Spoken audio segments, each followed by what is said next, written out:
जय माँ बगलामुख जयद्वासी, जय श्री श्याम। देखिए मैं अभी जस्ट रहमाबाद से दर्शन करके आ रही हूँ क्योंकि आज जिन्नात दर्शन देंगे। अभी मैं घर पहुँच के आप सबको एक वीडियो में बताऊंगी कि जितने लोगों ने भी मुझसे जिन्नात के मंत्र लिए 1.5 फुट या सुल्तान जिन के लिए, उनके लिए हमें आज रात को तो पूजा करनी ही करनी, आज और कल पूजा करनी, क्योंकि आज एक्चुअली अमावस्या की वजह से थोड़ी गड़बड़ हो रही है। तो कितने लोग कल दिवाली मना रहे, कितने लोग आज मना रहे हैं, लेकिन अमावस्या अभी कुछ 5 बजे से शुरू हो जाएगी और कल शाम को 5 बजे तक ही है। तो पहले हमें अमावस्या में भगवान का आवाहन करना है, जिन्नातों का आवाहन करना है। जिन्नात आज दर्शन देंगे और बहुत सारे जिन्नात आए हैं। देखिए अजमेर शरीफ से लेकर रहमान बाबा से, मुझे याद है पिछले साल आज के दिन में सैलानी में थी और सैलानी दरबार में जिन्नातों ने साक्षात्कार दर्शन दिए थे, वो भी इंसानी रूप में दर्शन दिए थे। वहाँ पे मुझे बहुत अच्छा काम हुआ था और वही जिन्नात यहाँ पे आए हैं, तो बहुत अच्छा दर्शन होगा। तो मैं पूरी डिटेल आपको बताऊंगी कि कैसे कैसे क्या करना है।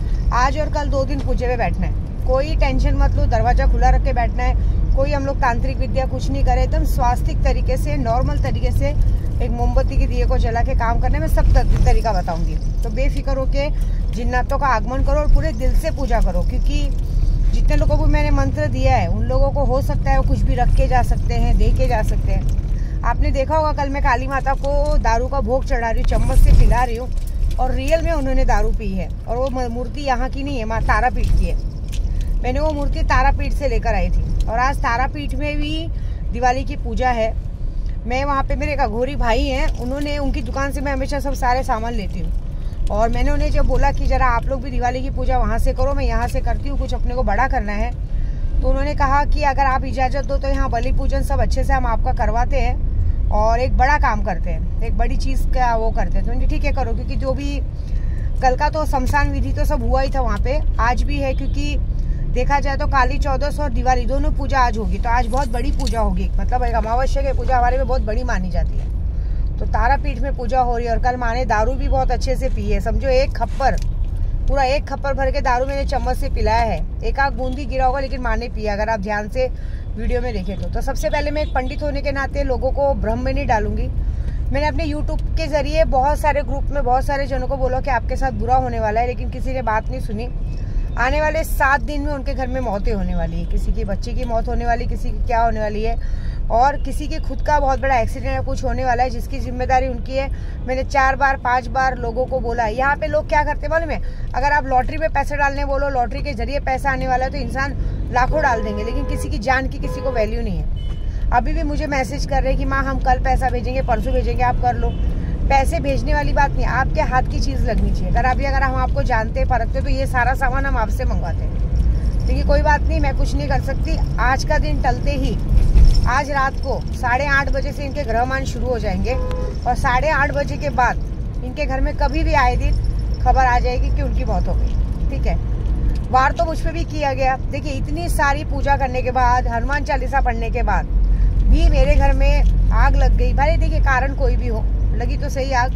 और प्लस मेरे को कल ही मेरे गुरु ने बता दिया था कि मुझ पे सैलानी से वार आया है।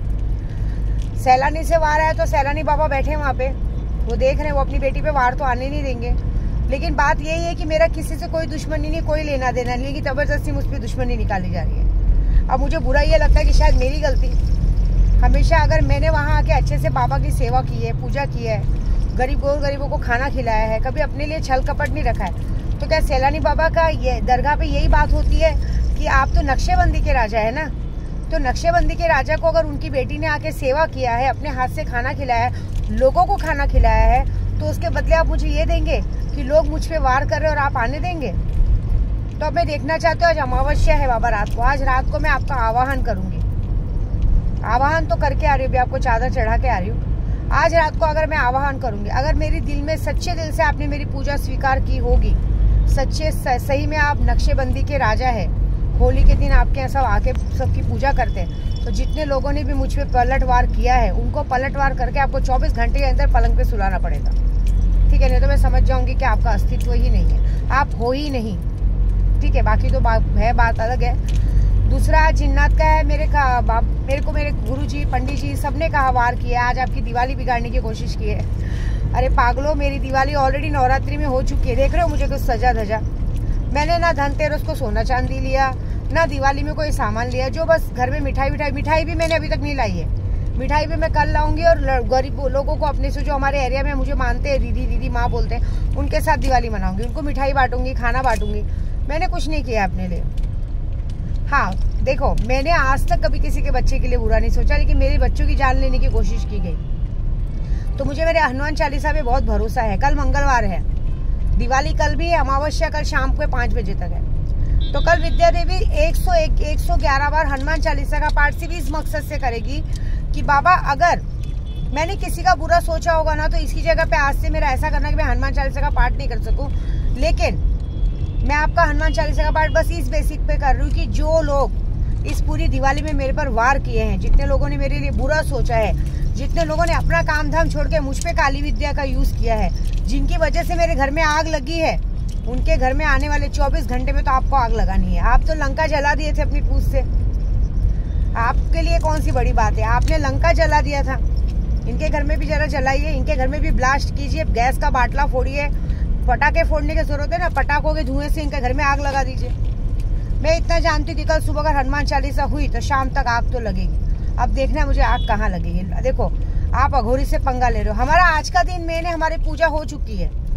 मुझे पता था मुझे कोई पूजा करने देंगे नहीं, रोकेंगे। पूजा सब जगह चालू हो गई है।